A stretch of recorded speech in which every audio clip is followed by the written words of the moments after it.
नमस्कार, मैं युष्मा व्यास वीरभूमि राजस्थान न्यूज से। जयपुर से एक ऐतिहासिक खबर। कॉन्स्टिट्यूशन क्लब में आयोजित शतरानी समागम में शतरानियों ने भरी हुंकार। सैकड़ों शतरानियों की उपस्थिति में यह मांग उठी कि संसद भवन में मीराबाई सा की भव्य प्रतिमा स्थापित हो। युवा शक्ति संयोजक के ध्वजवाहक शक्ति सिंह बांदीकुई ने कहा, मीराबाई सा का त्याग और भक्ति केवल राजस्थान की ही नहीं बल्कि पूरे भारत की धरोहर है। इस आयोजन को हाडी रानी, बाला सती माता और रूप कंवर बापजी को समर्पित किया गया। मुख्य अतिथि मेघराज सिंह रॉयल ने कहा, यह संगम मातृशक्ति का अद्वितीय स्वरूप और चेतना को जागृत करने वाला क्षण है। समागम में गूंजती हुंकार ने यह संदेश दिया कि नारी अस्मिता, सांस्कृतिक गौरव और सामाजिक एकजुटता का प्रतीक यही शतरानी समाज है। कार्यक्रम में बाला सती माता जी की तपस्या और हाडी रानी के बलिदान को भी नमन किया गया।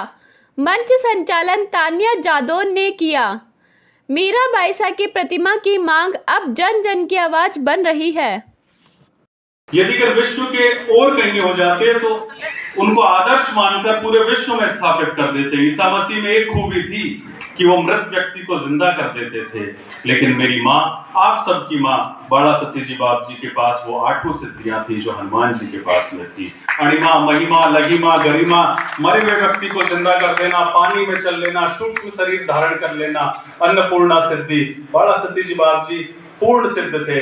उनसे मिलने के लिए स्वयं सरयू नदी जब वो तीर्थाटन के लिए पधारे, अगर आप कभी अयोध्या पधारे तो सरयू का जो वेग है वो सामान्य वेग रहता है, लेकिन जब बाला सती जी बाप जी पधारे तो सरयू की लहरें इस तरह से उफान पे थी जैसे समुद्र में तेज तेज लहरें आती हैं। लहर असामान्य रही थी लेकिन जब लहर जाती थी तो केसर और कुमकुम लहर के साथ में वापस जा रही थी। भक्तिराम जी महाराज ने बाला सती जी बाप जी के गुरु गुलाबदास जी महाराज जब वहां मौजूद थे, उनसे पूछा, उन्होंने कहा ऐसा क्यों? तब उन्होंने कहा कि ये सरयू छोटी बहन है बाला सती जी की। छोटी बहन बड़ी बहन का स्वागत करने के लिए आई है, वो बाला सती जी बाप जी। और एक तेज लहर आई, बाला सती जी बाप जी के परिचारिका के हाथ में जो ओढ़नी थी वो ओढ़नी उस सरयू में चली गई। तेज रूप था, उसको देखकर हर किसी ने नतमस्तक प्रणाम कर लिया कि ये महाशक्ति है बाला सती जी बाप जी। 1976 का वो समय जब बाढ़ आई बाड़ा में, शिव मंदिर में, और बाढ़ आने के बाद बाप जी ने उससे पहले ही कह दिया था, कचरो घणो बेड़ो होएगो, गंगा आई और कचरा ने साफ